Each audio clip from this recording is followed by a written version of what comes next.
আপনার কি কপালের মাঝে বা পাশে কালো ভাব দেখা দিচ্ছে?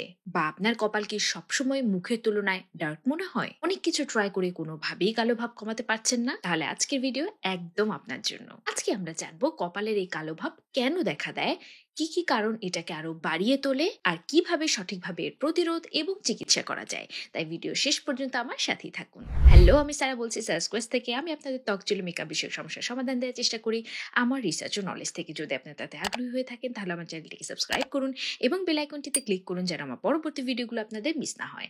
এছাড়া আপনারা চাইলে আমাকে ফেসবুক, ইনস্টাগ্রামে ফলো করতে পারেন। সেখানে আমি ছোট ছোট বিউটি টিপস দেওয়ার চেষ্টা করি। চলুন প্রথমে জেনে নেই যে কপালের এই কালচে দাগের পেছনে কারণ কি। সাধারণত কপালে কালো ভাব দেখা দেয় দুভাবে।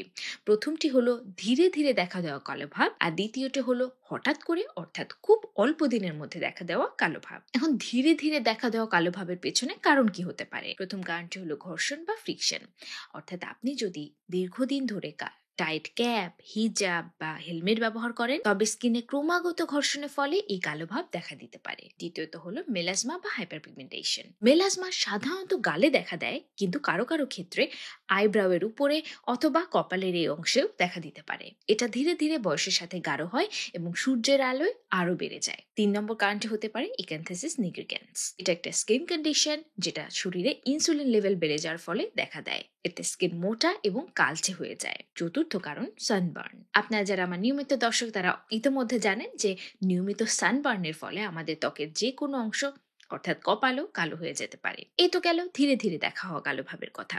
এখন চলুন একটু জানি হঠাৎ করে কালো ভাব দেখা দেওয়ার পিছনে কারণ কি হতে পারে। প্রথমটি হলো পোস্ট ইনফ্লামেটরি হাইপারপিগমেন্টেশন, অর্থাৎ স্কিনে কোনো ধরনের চোট বা ইনজুরি হলে সেটা ঠিক হয়ে যাওয়ার পরে যে কালচে দাগ পড়ে। দ্বিতীয় কারণ হতে পারে হেয়ার ডাই অ্যালার্জি বা পিপিডি রিঅ্যাকশন। যদি আপনি হেয়ার ডাই ব্যবহার করে থাকেন এবং সেই হেয়ার ডাইতে যদি পিপিডি থেকে থাকে তাহলে সেটা থেকে আপনার স্কিনে অ্যালার্জিক রিঅ্যাকশন হয়ে কালো ভাব দেখা দিতে পারে, এবং সাধারণত এটা কপালে হেয়ার লাইন, কানের পেছনে বা গলার নিচে দেখা দেয়। 3 নম্বর কারণ হতে পারে হেয়ার অয়েল অ্যালার্জি।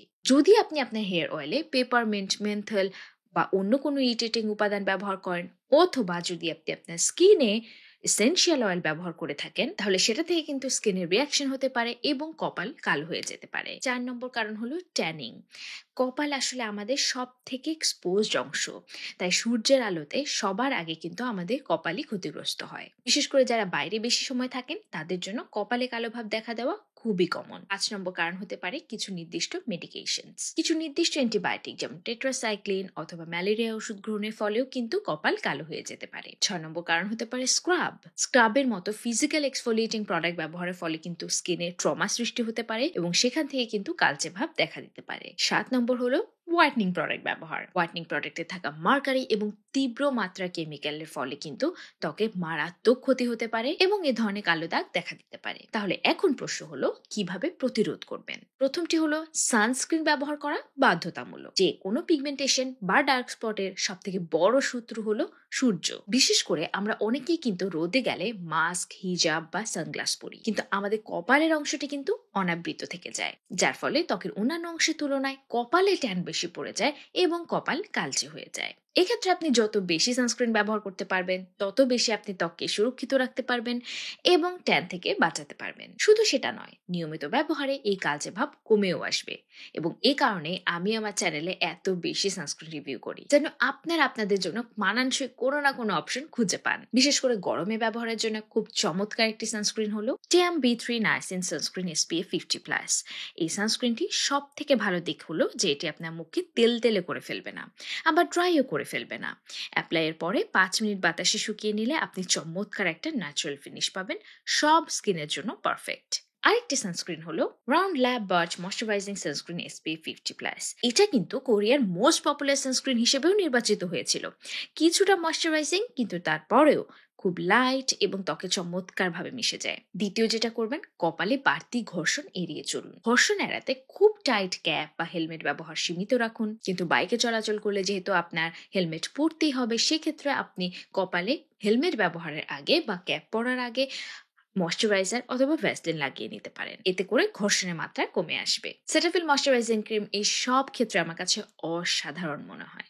যখন আমার ত্বকে কোনো জায়গায় ইরিটেশন হয়, যেমন নাকের দুপাশে বা থুতনিতে, আমি ক্রিমটি সেই জায়গায় লাগিয়ে নিই, যেন মাস্ক পরলে ঘর্ষণে আমার স্কিন আরো বেশি ইরিটেটেড বা কালচে হয়ে না যায়। তাই কপালের ক্ষেত্রে আপনারা কিন্তু এই ক্রিমটি এভাবে ব্যবহার করতে পারেন। আরেকটি চমৎকার অপশন যেটা আমি প্রথমবারের মতো আপনাদেরকে সাজেস্ট করতে যাচ্ছি, যেটা আমি বেশ কিছুদিন ধরে ট্রাই করেছি, সেটা হলো ডক্টর অ্যালথিয়া 345 রিলিফ ক্রিম। এটা যে শুধুমাত্র ত্বককে সুদ করে বা ময়শ্চারাইজ করে তা না, বরং এটা ত্বকের স্কিন ব্যারিয়ারকে আরো মজবুত করে, বাইরের পলিউশন বা আবহাওয়ার ক্ষতি থেকে রক্ষা করে, ত্বককে সুস্থ হতে বা হিল করতে সাহায্য করে। আমার খুবই ভালো লেগেছে প্রোডাক্টটা ব্যবহার করে। যদি আপনার কপালে কালো দাগের পিছনে একান্থিসিস নিগ্রিক্যান্স অথবা ইনসুলিনের বেড়ে যাওয়া মাত্রা দায়ী থাকে, তাহলে সব থেকে কার্যকর সমাধান হলো ওজন কমানো। ওজন কমালেই দেখবেন যে এই কালচে ভাবগুলো ধীরে ধীরে হালকা হওয়া শুরু করে। যদি আপনার কপালের চামড়া কালচে হওয়ার পাশাপাশি কিছুটা মোটা এবং পুরু মনে হতে থাকে, এবং যদি আপনার শরীরের অন্যান্য জায়গা যেমন গলা, ঘাড়, বগল, কনুইতেও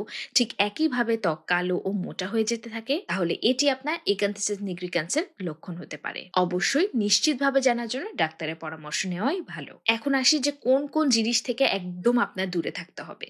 হার্শ স্ক্রাব অথবা এরকম মেকানিক্যাল হেড যুক্ত ক্লেনজার, এগুলো স্কিনে ছোট ছোট ক্ষত তৈরি করে যা খালি চোখে দেখা যায় না, কিন্তু আলটিমেটলি ত্বককে কালচে করে ফেলে। দ্বিতীয়ত, ইরিটেটিং হোম রেমেডি অর্থাৎ লেবু, ভিনেগার, বেকিং সোডা এগুলো ভুলেও ত্বকে লাগাবেন না। শক্ত করে মুখ মোছা অর্থাৎ তোয়ালে দিয়ে খুব বেশি ঘষাঘষি করে কপাল বা মুখ মুছবেন না, বরং টিস্যু বা নরম কাপড় দিয়ে প্যাট প্যাট করে মুখ মুছে নিন। এখন আসি ট্রিটমেন্ট অপশনের দিকে। নাম্বার 1 হলো স্কিন ব্রাইটনিং প্রোডাক্ট, অর্থাৎ ত্বকের পিগমেন্টেশন দূর করতে পারে এমন ক্রিম বা সেরাম রুটিনে অ্যাড করুন। Revelation skin care 3% vitamin C serum, Cos De Baha arbutin 5% plus niacinamide 5% serum, অথবা the Derma Co 2% kojic acid face serum. আর আমার আজকে সাজেস্ট করা সবগুলো প্রোডাক্ট আপনারা পেয়ে যাবেন টেক্কা অনলাইন শপে। তাদের ফেসবুক পেজ, ওয়েবসাইট ছাড়াও অ্যাপে খুব সহজে প্রোডাক্টগুলো খুঁজে পাবেন, এবং সেই সাথে পাবেন ঈদ উপলক্ষে চলা খুব আকর্ষণীয় কিছু অফার। এছাড়া যদি আপনার কপালে কালো দাগ কোনোভাবেই দূর না হয়, তাহলে আপনারা প্রফেশনাল ট্রিটমেন্টও নিতে পারেন। এটা আপনাকে আপনার ডার্মাটোলজিস্ট সাজেস্ট করবে। তবে সবথেকে গুরুত্বপূর্ণ, আপনার কপালের এই কালো ভাবের পিছনে কারণটা খুঁজে বের করার চেষ্টা করুন এবং সেই অনুযায়ী উপযুক্ত সমাধান বেছে নিন। স্কিনে অযথা ঘষাঘষি বা হোম রেমেডি ট্রাই না করে স্কিনকে সময় দিন এবং সঠিক পদ্ধতিতে যত্ন নিন। আজকে ভিডিওটি আপনাদের জন্য উপকৃত ছিল কিনা অবশ্যই আমাকে কমেন্ট সেকশনে জানাবেন। দেখা হবে পরবর্তী পর্বে। ততদিন পর্যন্ত ভালো থাকুন, সুস্থ থাকুন। This is Sarah Diba signing off today from Sarah's Quest.